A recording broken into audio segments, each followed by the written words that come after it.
Nabi memberikan 3 amalan utama.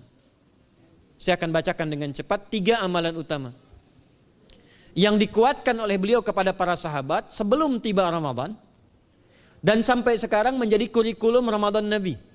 Jadi kalau ibu bapak ingin mengeluarkan kurikulum Ramadan Nabi, nanti bikin agenda saat Ramadan.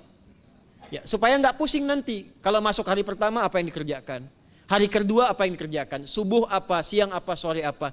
Cuman nanti saya berikan 3 yang pokok ini. Ada 3.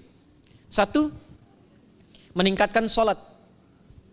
Saya ulang ya, meningkatkan apa? Sholat. Kalau meningkat secara singkatnya berarti bertambah dari yang sekedar fardu, tambah dengan apa? Sunnah. Maka dari sekarang keluarkan semua jenis sholat-sholat sunnah. Keluarkan dari sekarang apa saja, siang dan malamnya. Yang rawatib ada berapa rawatib? Rawatib 12. Ya, rawatib itu yang melekat dengan sholat fardu dan menentukan untuk memperbaiki sholat fardu. Menambah, jadi kalau kurang khusyuk ditambah dengan sunnahnya disebut rawatib. Bisa sebelum, bisa setelah sholat fardu. Ada 12 dari hadis Nabi SAW. Man shalla isnatai asyrata rak'atan, siapa yang sholat 12 rakaat fi yaumin wa lailatin, yang mengiringi sholat fardu siang dan malam.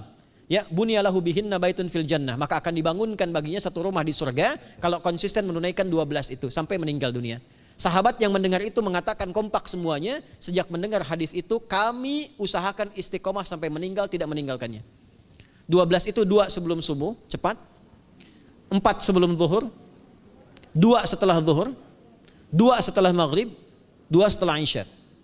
2 rakaat sebelum subuh, 4 rakaat sebelum zuhur. Kalau nggak bisa 4 rakaat karena terbatas waktunya, boleh 2 rakaat khusus untuk sebelum zuhur. Kalau nggak bisa 4, boleh berapa? 2. Dalilnya hadis Ibnu Umar radhiyallahu taala anhuma. Kata beliau, hafidtu asyra rakaatin, saya hafal 10 rakaat dari Nabi sallallahu alaihi wasallam salat sunnah. Maka menyebutkan sebelum zuhur 2 rakaat.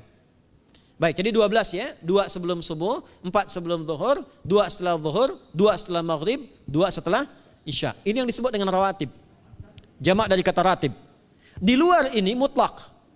Mutlak ini ada yang berdampingan dengan salat fardu, ada yang terpisah. Contoh yang berdampingan, 4 rakaat sebelum asar. 4 rakaat ini bukan disebut rawatib, tapi salat mutlak.